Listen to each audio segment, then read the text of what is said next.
बहुत समय पहले की बात है।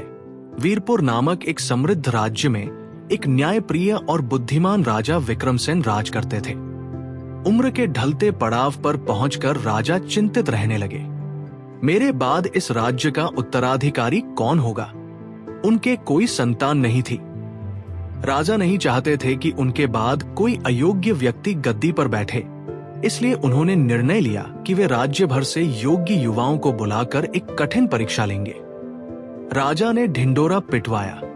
जो भी युवक अपने आप को वीर, बुद्धिमान और राजा बनने योग्य समझता है, वह राजमहल आकर परीक्षा में भाग ले सकता है। विजेता को मैं अपना उत्तराधिकारी घोषित करूंगा। राज्य के कोने कोने से हजारों युवक आए।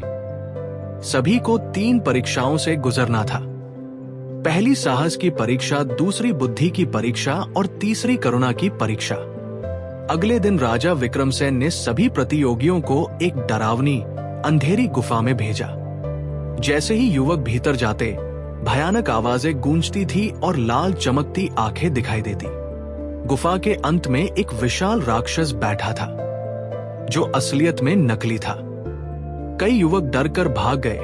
कुछ ने तलवार निकालकर हमला कर दिया, जिससे राक्षस की आंखों से चिंगारियां निकली और वे घबरा गए। लेकिन माधव शांत मन से बिना डरे आगे बढ़ता रहा। उसने गौर किया कि राक्षस की हरकतें यांत्रिक है, वो किसी रस्सी पहिए और निश्चित गति से चल रहा है। माधव ने मुस्कुराते हुए कहा, तू असली नहीं, तू सिर्फ डर है, और मैं जानता हूं डर वही करता है जो हम उसे करने देते हैं। फिर माधव गुफा से बाहर निकल आया। राजा बाहर खड़े थे। उन्होंने कहा, डर से जो जीतता है वो वीर होता है, लेकिन जो डर को पहचान लेता है वो राजा बनने योग्य है। दूसरी परीक्षा के लिए राजमहल के भव्य सभाकक्ष में बचे हुए युवाओं के सामने राजा ने पहेली रखी। ऐसी कौन सी चीज है जो तुम्हारे पास जितनी कम हो, तुम उतने ही मूल्यवान बनते हो? कुछ लोगों ने कहा धन, तो किसी ने कहा समय, कुछ लोगों ने कहा नींद। लेकिन माधव ने शांत स्वर में कहा, अहंकार। राजा चौंक उठे, बोले, विस्तार से समझाओ। माधव बोला, जिसमें अहंकार कम होता है वही सबसे बड़ा होता है। विनम्रता और सेवा भाव उसी में आता है। एक राजा को सबसे पहले अपना आह छोड़ना चाहिए, तभी वो अपनी प्रजा को परिवार की तरह देख सकता है। राजा मुस्कुराए और बोले, तुमने केवल उत्तर नहीं दिया, बल्कि नेतृत्व का सार समझा है। अगले दिन की अंतिम परीक्षा बिल्कुल अलग थी। कोई प्रश्न नहीं, कोई गुफा नहीं, बस महल के द्वार पर बैठा एक वृद्ध भिखारी कांपते हाथों से सब युवाओं से पानी मांगता था। बेटा, थोड़ा पानी।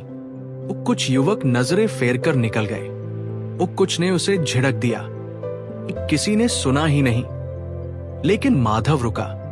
उसने अपने झोले से पानी निकाला, कुछ फल दिए और झुककर बोला, बाबा, आप ठीक तो हैं? चलिए छाया में बैठते हैं, आपके लिए वैद्य बुलवाऊं?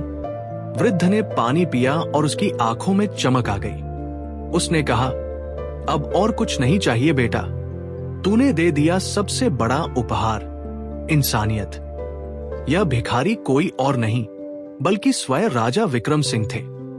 राजा ने सबके सामने घोषणा की, जो दयालु, बुद्धिमान और वीर है वही असली राजा हो सकता है। माधव, आज से तुम वीरपुर के उत्तराधिकारी हो। महल में उत्सव हुआ। प्रजा ने खुशी से अपने नए उत्तराधिकारी को अपनाया। इस कहानी से सीख मिलती है कि सच्चा नेतृत्व तलवार से नहीं, दिल से की किया जाता है। जिसमें साहस, बुद्धि और करुणा का संगम हो, वही एक सच्चा नायक बन सकता है।